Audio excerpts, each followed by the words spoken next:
আসসালামু আলাইকুম। হ্যালো সবাইকে। আমরা সবাই জানি যে বিটিএস সদস্যের মধ্যে সবথেকে বেশি কিউটনেস দিক দিয়ে সবচেয়ে বেশি কিন্তু জিমিন। সে যতটা কিউট তার থেকে অনেক বেশি কিন্তু সে ডেঞ্জারাস। হ্যাঁ, মানে সে খুবই রাগী। সে যখন রেগে যায় তখন তাকে সামলানো খুবই ঝামেলা হয়ে পড়ে। এই ব্যাপারটি ভি বলেছেন যে তাকে সামলানো যায় না। আজকে আমরা জানবো বিটিএস মেম্বার জিমিনের কিছু মুহূর্ত যখন সে রেগে গিয়েছিল। একবার সে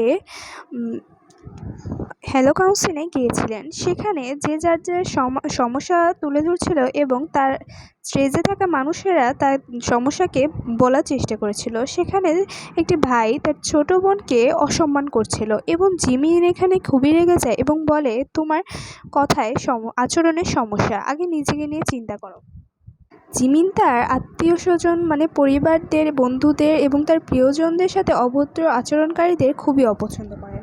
একবার জিমিন সুগার সাথে উমক খেলছিলেন এবং জিমিন হেরে যাওয়াতে মানে পরাজিত হওয়ার জন্য তাকে বলা ছিল যে কনুইতে ব্যথা দেওয়া হবে এবং সেখানে তাকে ব্যথা দেওয়া হয়। এরপর সে যখন দেখতে পায় তার পিছে ভি ছিল এবং তাকে জ্বালাতন করছিল, তখন সে খুবই রেগে যায়।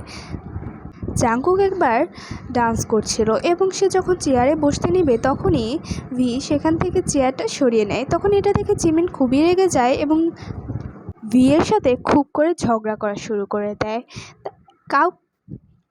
একবার বিটিএস মেম্বারদের সবাইকে বলা হয় বিমান পরিষ্কার করার জন্য এবং সেগুলো ছোট বাচ্চারা দেখবে সেগুলো কীরকমভাবে পরিষ্কার করা হয়েছে। সেখানে জিমিন পরিষ্কার করছিল এবং বারবার ছোট একটি ছেলে তাকে বলছিল যে এটা হয়নি সেটা হয়নি, যে কারণে জিমিন খুবই রেগে যায় এবং সে তার সর্বোচ্চ দিয়ে বিমানটিকে পরিষ্কার করে। সুগা জিমিনকে প্রায় সময়ই রাগিয়ে থাকে এবং সুগা জিমিনকে খুবই জ্বালায়, যে কারণে তারা কনসার্ট করতে গিয়েছিল এবং সেখানে জিমিনের কণ্ঠস্বর হারিয়ে ফেলে। এটা দেখে সে জিমিনের দিকে তাকায় এবং জিমিনের ভয়ঙ্কর চেহারার দিকে দেখে সে জিমিনকে সান্ত্বনা দেওয়ার জন্য বলে, আমাদের সবারই কণ্ঠস্বর আমরা হারিয়ে ফেলেছিলাম অনেকটা। ভি এবং জিমিন ক্যামেরার সামনে মজা করছিল এবং সেই সময় জাংকুক তাদের জ্বালাতন করতে আসে এবং জিমিনের মাথা থেকে টুপি তার চুলগুলো এলোমেলো করে দেয়, যে কারণে জিমিন খুবই রেগে যায়। বিটিএসের 7th বার্থডেতে জাংকুকের সাথে জিমিনের একবার অনেক ঝগড়া হয়েছিল এবং সে রাগ করে বাড়িতেও চলে গিয়েছিল। পরে জাংকুক জিমিনকে ফোন করে কান্নাকাটি করে তার ক্ষমা চেয়ে জিমিনকে জাংকুক ফিরিয়ে এনেছিল। এই ভিডিওটি ভালো থাকতে আমাদের চ্যানেলটিকে সাবস্ক্রাইব করুন। সে পর্যন্ত ধন্যবাদ। আল্লাহ হাফিজ।